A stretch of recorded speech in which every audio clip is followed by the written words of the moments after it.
be able to attain more concentration in our salah, and the enjoyment also, the connection with Allah Ta'ala also will increase when we know what we are reciting. Generally people, they complain that we don't have concentration in salah. So this is one way of attaining concentration, that you concentrate on the meaning of what is being recited. So here we will discuss this, then later on the recording also is available through the live streaming. So we can access it from there, or it might be put onto the group, so we can get it from the group as well. And later on we can follow it and try to memorize the translation as well. Very briefly today we will do in regards to ta'awudh. Ta'awudh refers to the recitation of A'udhu Billahi Minash Shaitanir Rajim. When we commence tilawat of the Quran Sharif, then we commence with ta'awudh, with A'udhu Billahi Minash Shaitanir Rajim. In Surah An-Nahl, which is in the 14th para, Allah Tabaraka wa Ta'ala says, فَإِذَا قَرَأْتَ الْقُرْآنَ فَاسْتَعِذْ بِاللَّهِ مِنَ الشَّيْطَانِ الرَّجِيمِ. Then when you recite the Quran Sharif, then seek refuge, seek protection in Allah Tabaraka wa Ta'ala from shaitan, who is the accursed one. So whenever we commence tilawat of Quran, recitation of Quran, then we will always recite A'udhu Billahi Minash Shaitanir Rajim. When it is anything else, like we're reciting a nazam, or we're reciting from some poetry, there we don't read A'udhu. Yes, you will commence with Bismillahir Rahmanir Rahim. Similarly, if you're reading Hadith Sharif, then Bismillahir Rahmanir Rahim, and you start reading Hadith Sharif. But for Quran Sharif, this is exclusive, that here we seek protection in Allah Tabaraka wa Ta'ala from shaitan. The example of this is like a person that intends staying in a house. So we don't just move into a house that is a dirty house and just live in that house. No, first the house is clean, the house is painted, decorated, and all the finishing touches have to be done. And when everything is now completed, then we move into the house. So exactly, or similarly, when we start tilawat of the Quran Sharif, then we need to cleanse the heart first from the whispers of shaitan. Shaitan, he puts waswasa in the hearts of a person. Alladhi yuwaswisu fi sudurin nas. Shaitan continuously, he puts his whispers into the heart of the human being. So here a person seeks protection in Allah Tabaraka wa Ta'ala from shaitan. When we commence our Salaah, there also when we commence in the beginning, after Takbir al-Tahrima is recited, then before reciting Surah Fatiha in the beginning, we recite A'udhu Billahi Minash Shaitanir Rajim. So there are different types or different categories of shaitan. In Tafsir Ruhul Ma'ani it is mentioned, Al-Walahanu shaitanun yuli'un nasa bi kathratil ma'i wa yudhikuhum indal wudu. That Walahan is the name of a shaitan. So this shaitan, he provokes people and he encourages them to use a lot of water when making wudu. So this is a shaitan that troubles a person at the time of making wudu. So when we're making wudu, also shaitan comes in at that time. Shaitan doesn't leave a person at any instance. So when we go to make wudu, at that time also shaitan will come in, and now he encourages a person to use a lot of water. So many times you'll find people when they're making wudu, they'll open the tap and they'll wash and wash. The sunnat is to wash only 3 times. To wash the face 3 times, to wash the hands 3 times, to make masa of the head, that is once, and washing of the feet 3 times. This is the basic faraz of wudu. We're not talking of the sunnat wudu, I'm talking of the faraz of wudu. So it is 3 times. But you'll find people open the tap full and they're washing and washing 5 times and 7 times. They think that I am making a perfect wudu, whereas this is shaitan now leading this person onto wasting water. So this is the shaitan. So ulama have also mentioned that the more water we waste when making wudu, the less concentration we'll have in our salah. So make a proper wudu. We're not saying that a person shouldn't make a proper wudu. No, make a proper wudu, but wash 3 times. Don't wash more than 3 times. That is the sunnat of Nabi alayhi salam. If a perfect wudu was to wash 5 times or 7 times, then Nabi sallallahu alaihi wasallam would have washed 5 times, Nabi sallallahu alaihi wasallam would have washed 7 times, but he didn't wash 5 times or 7 times, he washed 3 times. So that became the sunnah. So this shows that by washing 3 times, a perfect wudu can be attained. And then وَيُدْحِكُهُمْ إِنَّ الْوُضُوءِ. And shaitan, this walahan, the very same shaitan, he makes them laugh at the time of wudu. Now when you're making wudu, for some reason a person laughs, he starts thinking of something. So where did this laugh automatically just come from? So this is now from shaitan. So you get a shaitan that, what we will say, troubles a person or tries to distract a person at the time of wudu. Hazrat Uthman bin Abil As radiallahu ta'ala, he said, I asked Rasulullah sallallahu alayhi wa sallam that, Ya Rasulullah, shaitan comes to me and confuses me when I'm reading in Salah. Many people, they have this complaint, that when I'm reading in Salah, then I'm confused in my Salah. So then Nabi sallallahu alayhi wa sallam said, that is khinzab. So see, there's another name now. The one that troubled at the time of wudu was walahan. And the one that confuses a person in salah, his name is khinzab.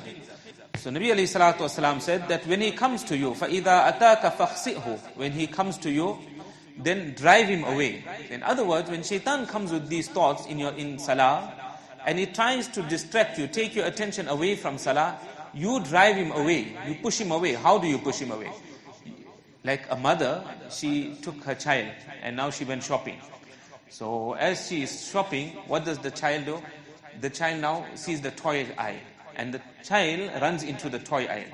So the mother grabs the child and brings the child back. Then after a little while, the mother gets busy shopping. She leaves the hand of the child. Again, the child is gone to that aisle. So the mother has to pull the child back. Exactly the same way, when we're performing salah, now shaitan is going to try and distract us. So the moment you become conscious, hey, I'm in salah and I'm thinking of something else, I'm thinking of something other than salah, bring your concentration back in salah. So you have repelled shaitan, you have pushed shaitan away, and you have brought your thoughts back into salah. So that Uthman bin Abil As radiallahu ta'ala says that I acted upon this. What Nabi alayhi salam advised me, I did this, and he said that immediately those thoughts disappeared. So these thoughts, many people today, they complain of these wasawis, these thoughts in wudu. I don't know if my wudu is right. I don't know if I washed this limb of the body or I didn't wash the limb of the body.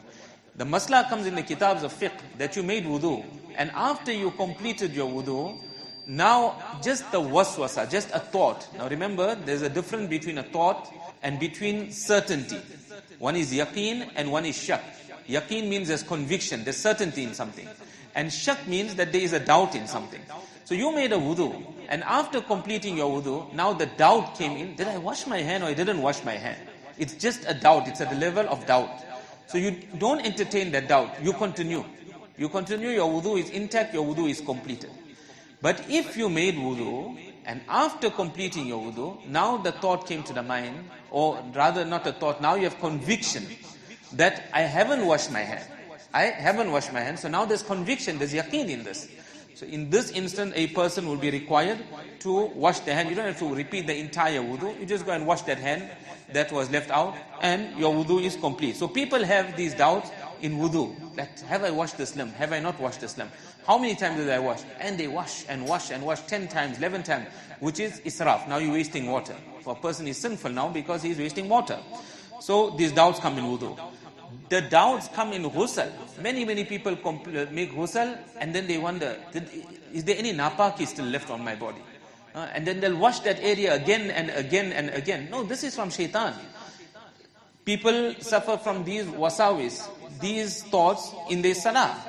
When they're performing salah, that how many rakats did I read? Did I read 3 rakats? Did I read 4 rakats? So we'll come inshallah to those masail also. What happens when a person has doubt in salah? So sometimes the doubt is in salah. Then there's a masla of hurmat-e musaharat. Now hurmat-e musaharat is where, for example, a mother touched her child, her son, with lust. Baligh son maybe she has, and now she touched the son with lust. So when she touched her son with lust, what happens?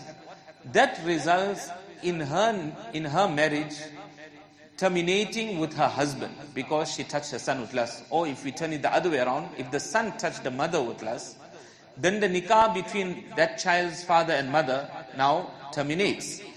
So there are those women sometimes, they have these thoughts. They are affected by this thought that I went to wake my child up in the morning and I touched him to wake up, and probably lust came into me. So it's just at the level of shak, at the level of doubt.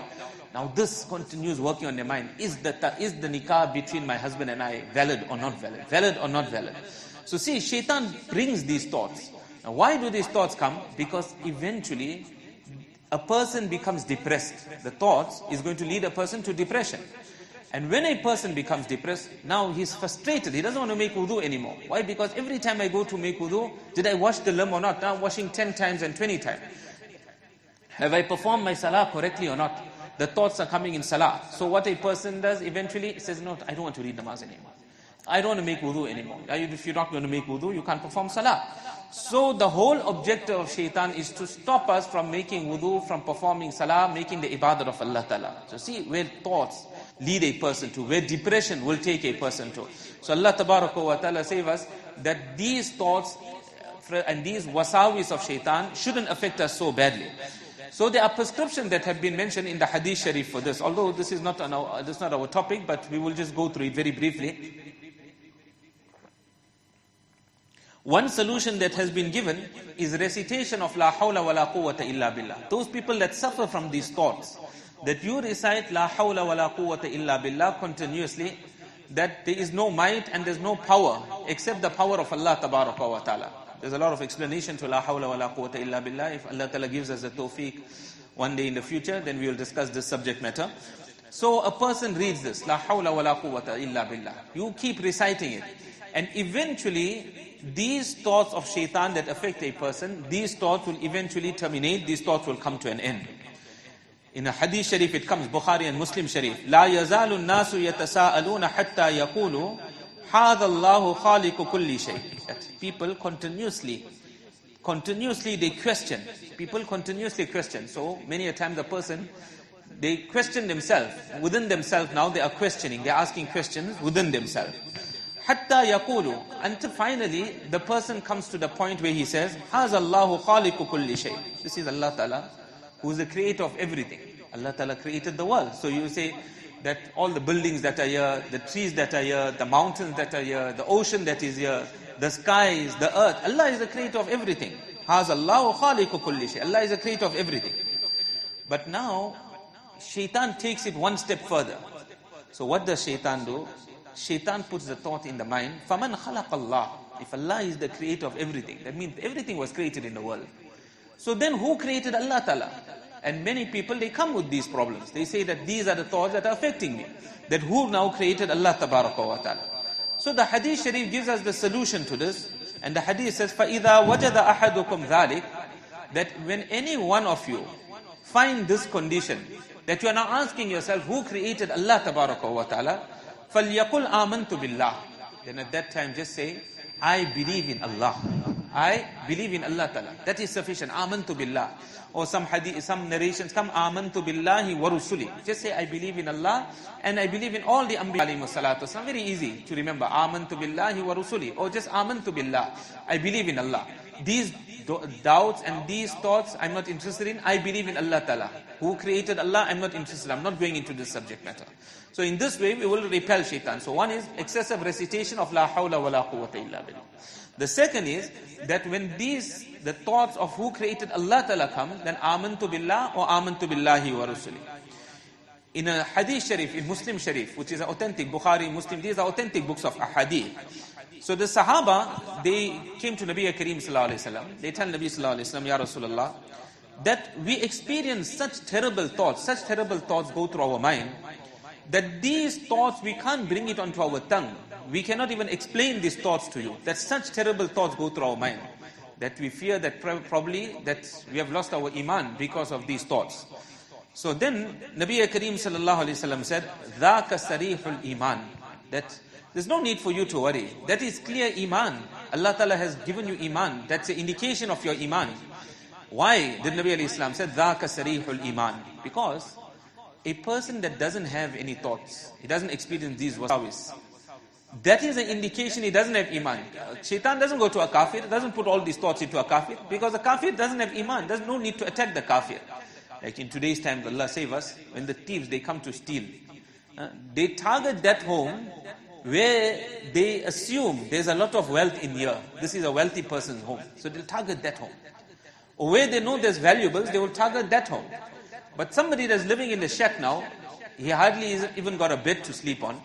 They're not going to target that shack because they know I'm not going to get anything over there. So Shaitan also, he's not going to target a kafir. He's not going to target somebody that's out of the fold of Islam. There's nothing there. He's not going to get anything there. What is valuable is iman. So he targets iman. So Nabi alayhi salam said that when you experience these thoughts in your salah, in your wudu, then at that time, that is an indication that you have iman. ذَاكَ سَرِيحُ الْإِيمان. An example, this is the third prescription, the third thing that has been mentioned. And the fourth prescription that has been given here is recitation of A'udhu Billahi Minash Shaitanir Rajim. That we recite A'udhu Billahi Minash Shaitanir Rajim. When the wasawis come from shaitan, then we just read A'udhu Billahi Minash Shaitanir Rajim. So we are taking the protection of Allah Tabaraka wa Ta'ala from shaitan. Person when he gets angry, when a person gets angry, a person loses their temper, that is now from shaitan. That is heat. That is now from shaitan. So what does the hadith sharif say? Say at that time, if you're standing, sit down. If a person is sitting, he must lie down. Drink some water and recite A'udhu Billahi Minash Shaitanir Rajim. Seek protection in Allah Tabaraka wa Ta'ala from shaitan. So the example has been given of this, like a person, he wants to go to the home of a very wealthy person. He wants to go to the home of a wealthy person. Now the wealthy person, he's got excellent security because he knows that criminals are going to target his home. And part of his security is that he keeps Rottweilers, Alsatians, all dangerous dogs, security dogs. So one is now you need to get to the door, but you can't get to the door because there is a fence. So a person says, you know what, let me jump the fence and let me get to the door. So what's going to happen? The dogs are going to get hold of this person, they're going to rip him apart. Right? All he needs to do in today's time is using the phone, WhatsApp, SMS, or phone call, whatever it might be. So you just phone the owner of the house, or you send him a WhatsApp, or you send him an SMS, and you tell him, please, I'm waiting outside, can you open for me? So when the owner comes, what would he do? He'll hold your hand, or he'll tell you, come walk with me. And when the dog comes, he just tells the dog, move, you go one side. And the dog will move away. Why? Because the owner has instructed it. So exactly the same way, when we seek protection in Allah, A'udhu Billahi Minash Shaitanir Rajim, shaitan is like that dog. So Allah Ta'ala now takes control of that dog. Allah Ta'ala moves that dog away and we are then protected. So this is in regards to ta'awudh. So people that suffer from these type of wasawis, these type of thoughts, either recite La hawla wa la quwwata illa billah, amantu billahi wa rusuli. This is an indication of iman. And the fourth is A'udhu Billahi Minash Shaitanir Rajim. Inshallah, if Allah gives us tawfiq next week, then we will continue with Bismillahir Rahmanir Rahim, some of the virtues of Bismillah. Secondly, we will do this kitab, Beheshti Zewar. This is a kitab that was written by Mullah Ashraf Ali Thanvi Rahmatullahi alayhi, and it was written particularly for females. MashaAllah, the masail of salah, of taharat that have been discussed here are in depth, and various aspects of salah have been covered. Or if I would say that probably all the aspects of salah have been covered in this kitab. Therefore we will do it, it's in Urdu, but I will read the Urdu and then we will translate it in English. So first he commences with some encouragement. He says, Namaz ka bayan, the explanation on salah. Allah Ta'ala ke nazdeek namaz ka bahut bara rutba hai. The position of salah by Allah Tabaraka wa Ta'ala is very, very high.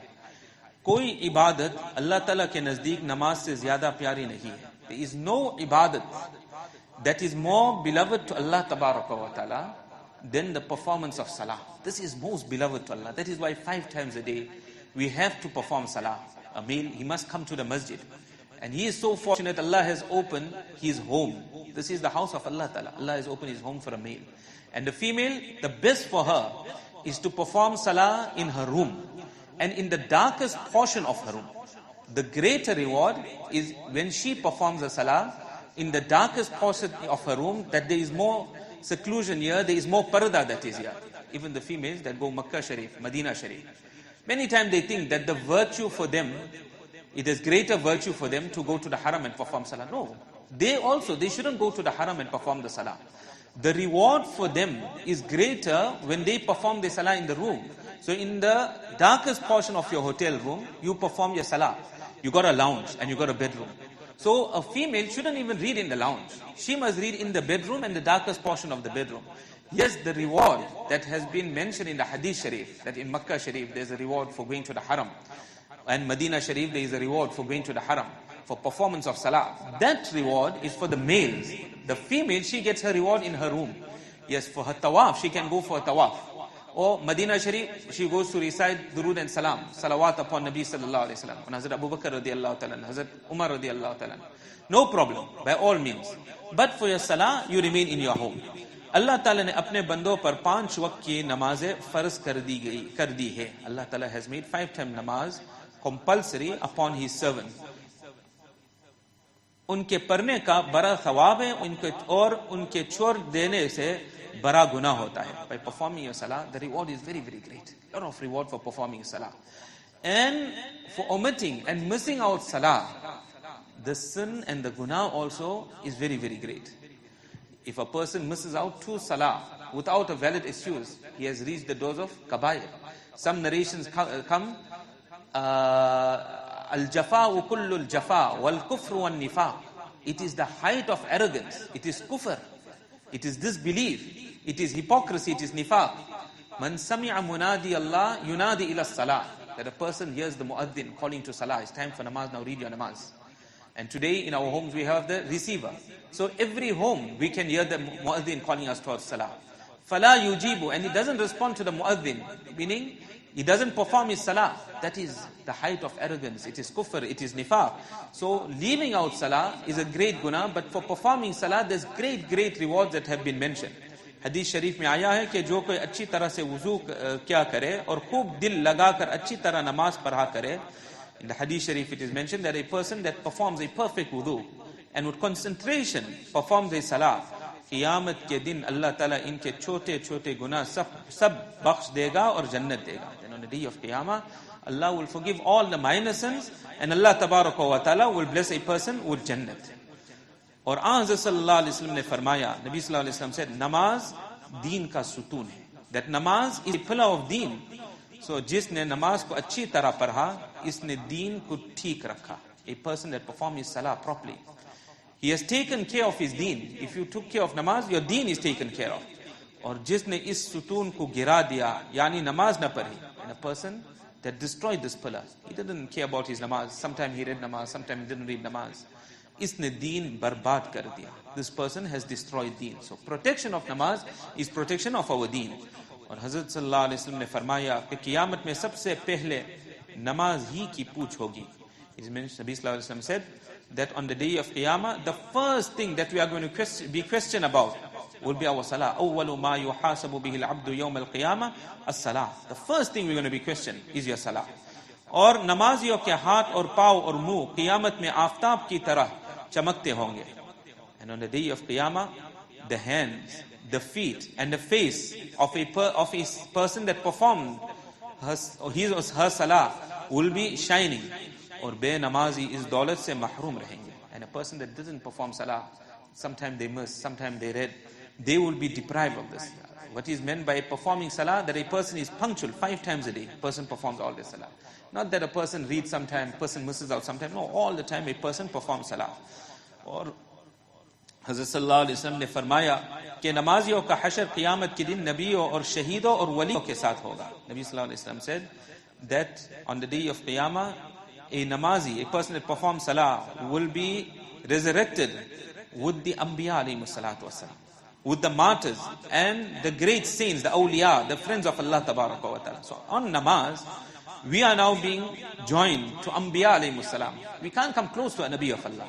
A person that became shaheed, gave his life on the battlefield, we cannot come close to him. The awliya, we cannot come close to him except Allah ta'ala blesses a person and he reaches that stage. But by performing salah, Allah will resurrect you with all these people. So see, by namaz, our dunya will be sorted out. The akhirat of a person will be sorted out. और बेनमाजियों का हशर फिरऔन और हामान और कारून इन बड़े-बड़े काफिरों के साथ होगा. If a person didn't read namaz, that person will be resurrected with Fir'aun. And we know Fir'aun, what an oppressor he was, and how Allah Ta'ala drowned him into the ocean. At the time when he was drowning in the ocean, it is mentioned at that time he recited kalima. And not one time, his whole life he opposed Musa alayhi salam. But when he's dying, he recited kalima in one breath 3 times. He said, Amantu, I believe iman. See, so he said Amantu. And then he said, أَنَّهُ لَا إِلَهَ إِلَّا الَّذِي آمَنَتْ بِهِ بَنُو Israel. There's no deity except that being upon whom Bani Israel brought Iman. So, he brought Iman again, second time. All in one breath. آمَنْتُ أَنَّهُ لَا إِلَهَ إِلَّا الَّذِي آمَنَتْ بِهِ بَنُو Israel. And then, وَأَنَا مِنَ الْمُسْلِمِينَ. And I'm from the Muslimin. So now he said, I'm a Muslim. And he brought Iman thrice. They say that at that time Allah Ta'ala sent Jibreel alayhi salatu wasalam. He was such an oppressor. Allah Ta'ala sent Jibreel alayhi salam. Jibreel alayhi salatu wasalam, or Jibreel alayhi salam came himself actually. Not Allah Ta'ala sent him. Jibreel alayhi salam came himself. And he took a handful of sand and he put it into the mouth of Fir'aun. Why?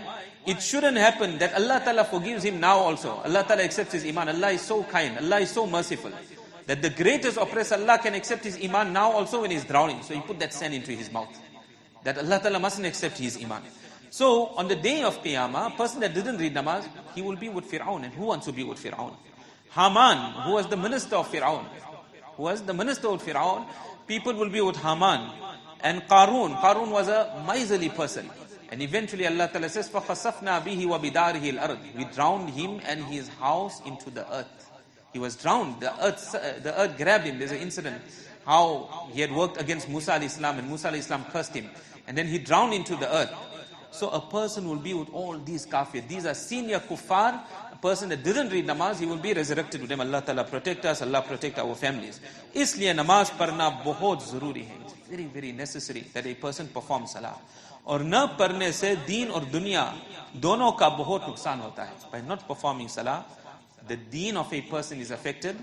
The dunya of a person is harmed. Your deen is also harmed. Your dunya is also harmed. Because everybody is worried about Rozi today. Today everyone's worried about Rozi. From the morning to the evening, the poor man is worried about his Rozi, the rich man is worried about his Rozi. He wants more properties, he wants more assets, he wants to increase and investments. Where can I put my money and I can get more? Everyone's worried about Rozi. But Quran is saying that وَأْمُرْ أَهْلَكَ بِالصَّلَاةِ وَاسْتَبِرْ عَلَيْهَا. Command your family to read namaz. Tell your children to read namaz. Husband must tell the wife to read namaz. Wife, if the husband is not reading, remind him to read namaz. وَأْمُرْ أَهْلَكَ بِالصَّلَاةِ وَاسْتَبِرْ عَلَيْهَا. And remain steadfast upon namaz. And you yourself remain steadfast. Not that you're telling them to read namaz and you're not reading namaz. So tell them also and you also remain upon namaz. And then Allah Ta'ala says, لَا نَسْأَلُكَ رِزْقًا نَحْنُ نَرْزُقُكَ. We don't ask you for Rozi. We don't ask you for your sustenance. We will give you sustenance. We will give you your risk.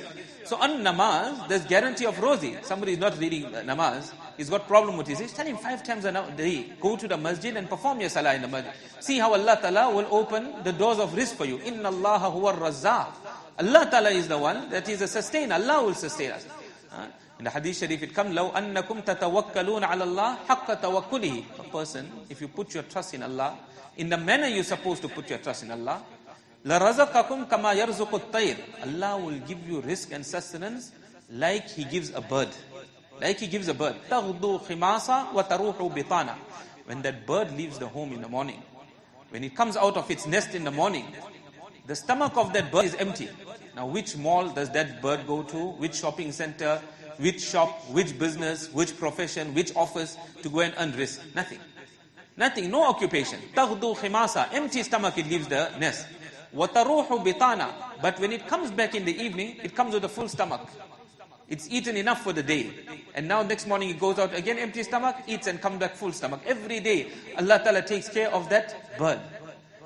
There are many incidents, there's no time to go into the detail. But there's many incidents where even a snake had become blind. And the snake could not attain its own risk. Allah used the bird to bring the risk and put it at the mouth of the snake. And the risk of the snake was taken care of. So when we come to the masjid and 5 times a day we're performing salah, Allah will take care of our risk. We don't have to worry about our risk. That's not our job. That is Allah Ta'ala's job. But we have put all our focus and our attention, hey, you must go, apply for a job, put your CV here, I'm not saying don't do that, do all that also. But your focus should be on Allah Ta'ala. And if your focus on Allah, Allah Ta'ala will open the way. So the dunya of a person is affected when you're not reading your namaz. Your deen is affected. Your deen, because you are destroying your deen by not performing salah. Inshallah, we'll continue from here next week.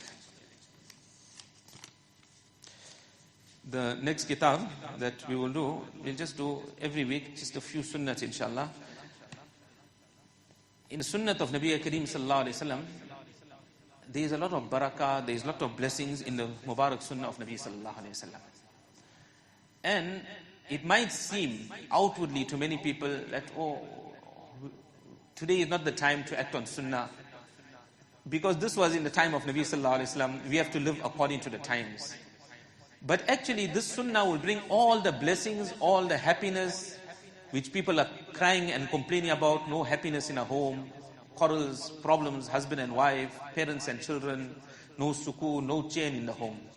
Act on the Sunnah of Nabi Kareem Sallallahu Alaihi Wasallam and see how Allah Ta'ala will bring barakah, Allah Ta'ala will bring happiness in our homes. In one poem, Hazrat Hakim Akhtar Sahib Rahmatullah was a great saint. He says, Naqsh Qadam Nabi ke hai Jannat ke raste. A person wants to go to Jannat, then just follow in the footsteps of Nabi Kareem Sallallahu Alaihi Wasallam. You follow in the footsteps of Nabi Alayhi Salatu Wasalam, and a person will come out in Jannat. Naqsh Qadam Nabi ke hai Jannat ke raste. But if you want Allah Ta'ala, Allah se milate hai Sunnat ke raste. If you want Allah, follow Sunnat. Follow the Sunnat of Nabi Sallallahu Alaihi Wasallam, you will get Allah. What is more valuable, Jannat or Allah Ta'ala? Jannat is very great. All the ni'mats that we cannot even imagine is found in Jannat. But Allah Ta'ala is the creator of Jannat. So the creator is far more superior than the creation, Allah Ta'ala.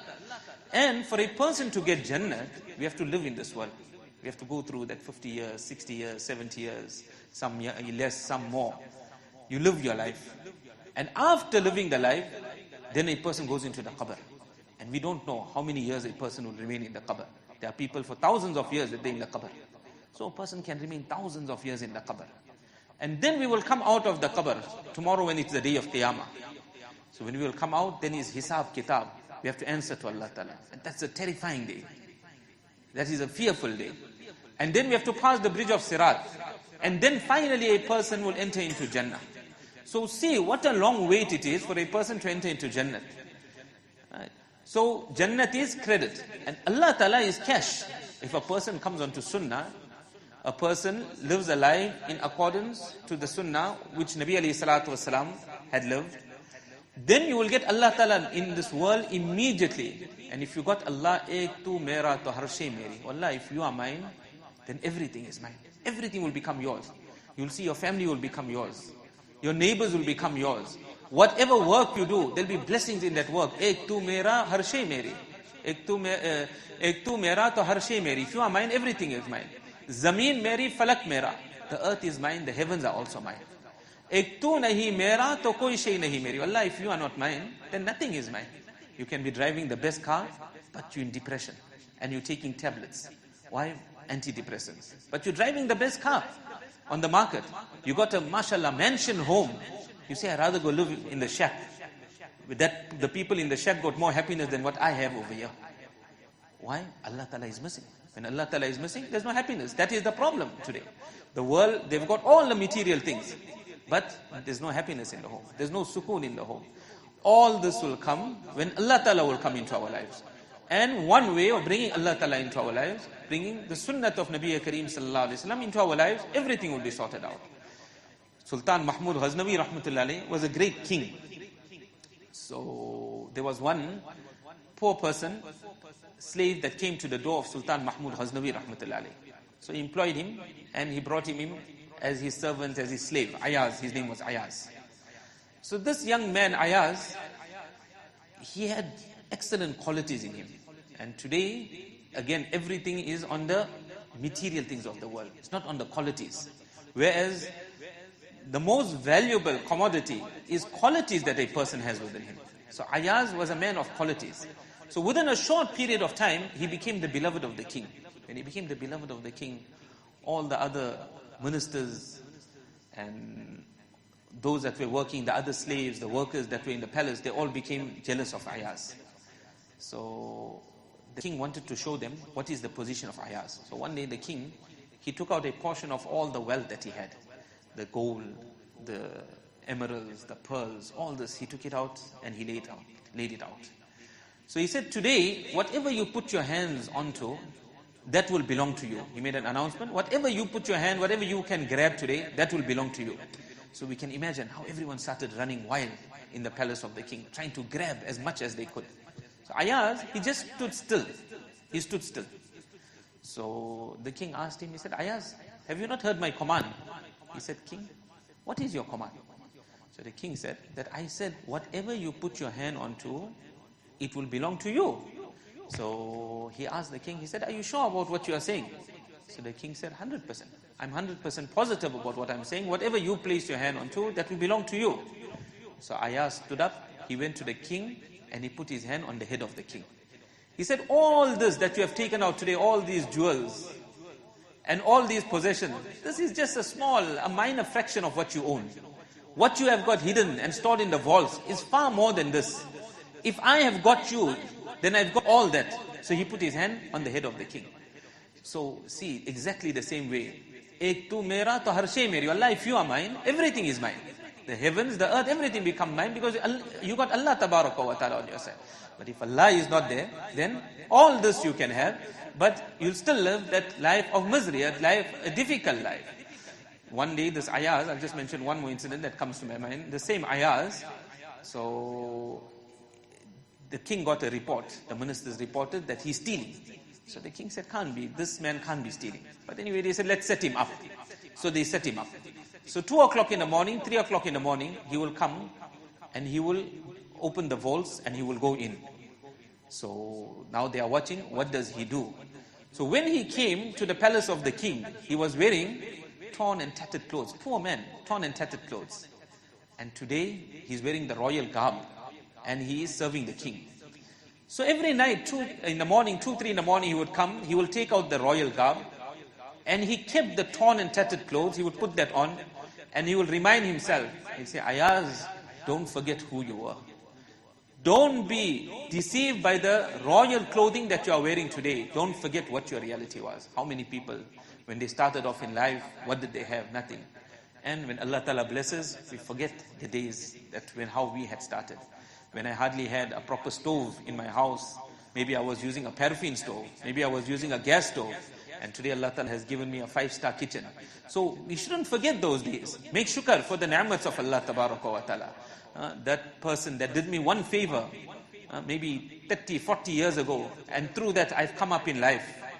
How can we forget that person, that ihsan and the favor of that person? We can never forget the ihsan and the favors of our parents. How can we forget the ihsan of our parents? Do we ever pick up our hands and make dua for those parents who have done so much of ihsan for us, that today we are where we are because of their efforts?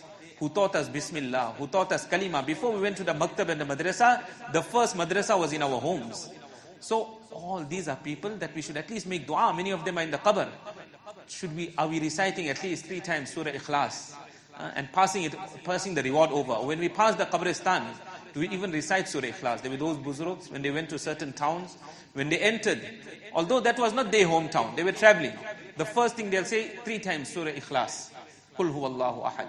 Because equivalent to a Quran Sharif. So pass it over to all the marhumin. How long it takes? Hardly a minute or so. But we can't stop our conversation. So we got no time to recite Surah Ikhlas. One day we're going to be in need of it as well.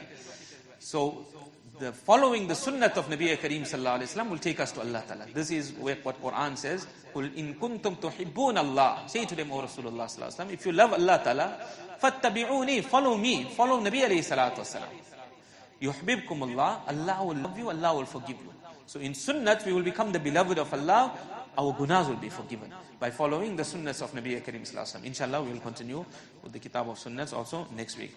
We'll just now terminate the last 5 minutes. Inshallah, we'll just do 1 or 2 masail pertaining to females. If there's any questions that anyone has, these questions can be forwarded either to the Darul Iftar or APA that is there, can be written and handed over, and should be given to us at least by next week, 1 or 2 days before the program. If there are questions that require explanation or personal matters, then that should be sent directly to the Fatwa department. You can go onto the website, and from there it can be sent to us. These masail pertain to females. Hayz ki ibtida. How did the aspect of hayz come about?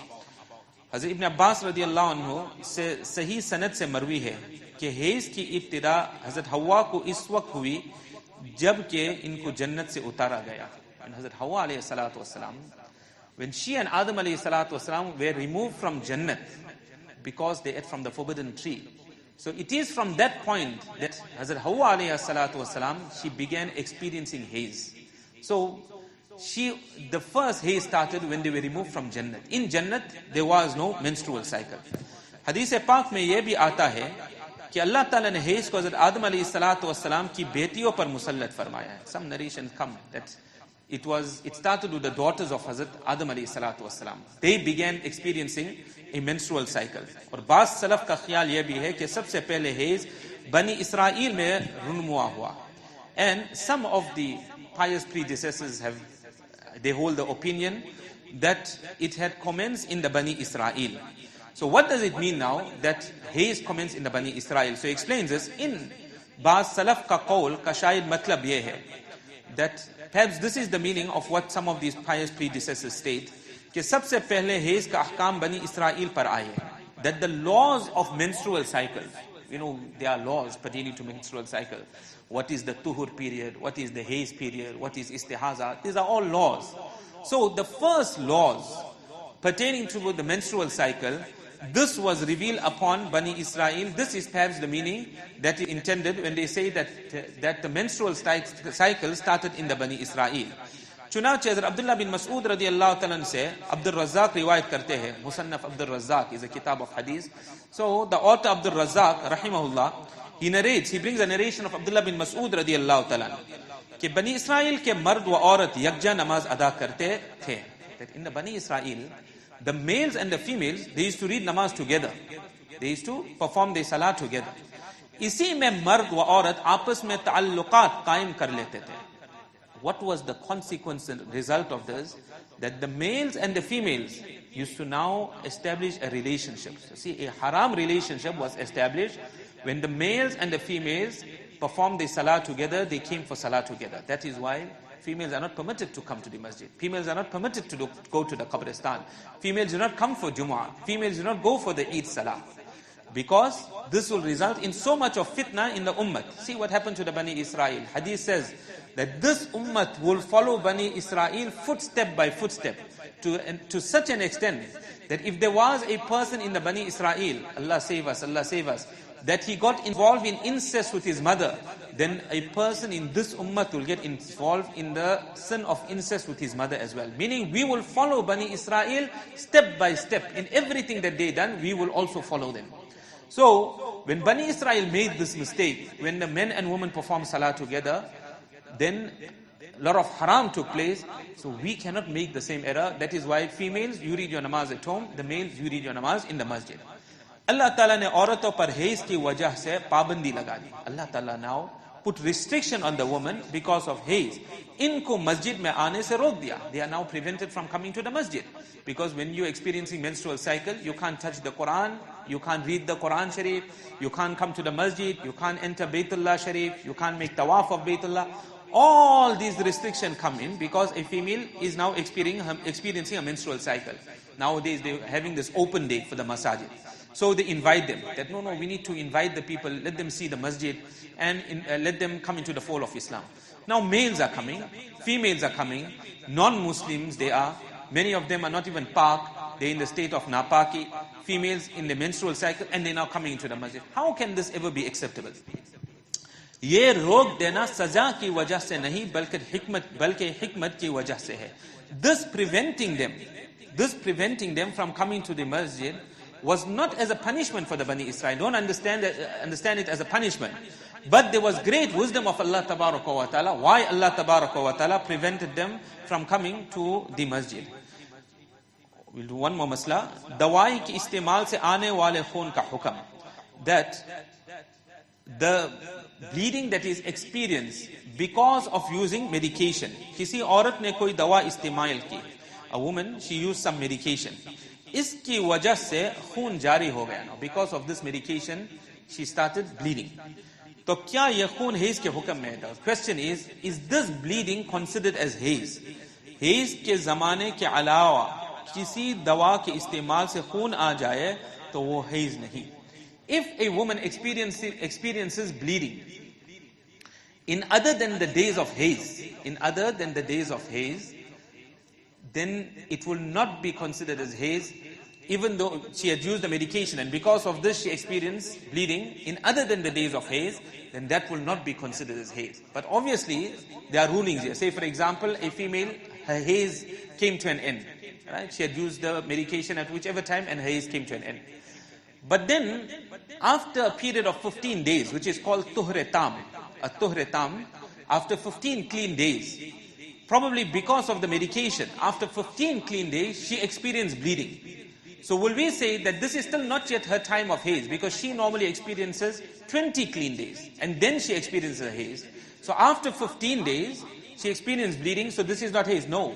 After a 15 clean day period, if the bleeding commences, that will be categorized as haze. So obviously, a certain time we'll have to ask the masla and find out, is this haze or not? Now, many females, when they want to go for Umrah, they want to go for Hajj, so they're fearing now, the haze mustn't start. And it's time for my haze, so let me use some medication and prevent the haze. So as far as possible, try to avoid medication. Try to book the Umrah at such a time that where we know that, inshallah, it wouldn't be the time of haze. And if a person is forced, a person has to use the medication, then we can use the medication, but do remember it causes a lot of complications later. So ensure that all your dates are properly recorded. Many ladies, they don't record their dates. They don't record it. Then when there's a problem, they say we don't have record. So that leads to a further complication. How are we going to help them? How are we going to solve the problem? So the dates of haze must always be recorded. And mashallah, there are those that have full records of all the dates. Allah Ta'ala give us all tawfiq, inshallah. Subhanallah bihamdihi, subhanakallahumma bihamdik. Nashhadu an la ilaha illa anta astaghfiruka wa atubu ilayk.